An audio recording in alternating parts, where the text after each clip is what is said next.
தமிழ் படிக்க தெரியாது, அட்ரஸ் எதுவும் பட்டு படிச்சு சொல்லுங்க.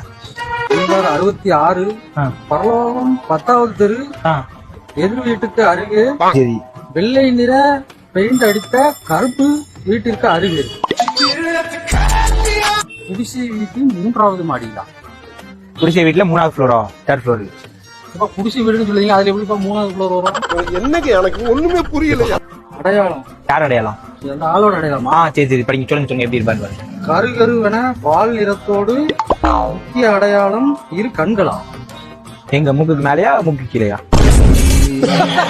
தொடையில் மச்சம், வழக்கத்தலையில் அடர்த்தியான முடியை கொண்டிருப்பார். மேல் குறித்து திருப்பி பார்க்கவும். பாருங்க பாருங்க என்ன பண்றது. கீழ்கண்ட முகவரி திரும்பவும் முன்பக்கத்தை படிக்கவும். முன்னாடி படிங்க. இப்ப முன்னாடி அதான்ப்பா திரும்ப எழுதிருக்கு. போன் நம்பர் கேட்டிருக்கு. போன் நம்பர் சரியாக தெரியவில்லை. நல்லா பார்த்து சொல்லுங்க. சரியா தெரியலப்பா, கொஞ்சம் நல்லா பார்த்து சொல்லுங்க. என்ன நம்பர் போட்டு முடிச்சு சொல்லுங்க, நான் அப்படியே அடிச்சிடறேன். இப்ப சரியாக தெரியவில்லைன்னு தான் எழுதிருக்கு. பின்கோடு போட்டிருக்கு, போன் நம்பரில் கடைசி 6 நம்பர் போட்டிருக்கு. பின்கோடு போன் நம்பர்ல கடைசி 6, அது என்னது சொல்லுங்க. அதான்ப்பா போன் நம்பரே போடலையே.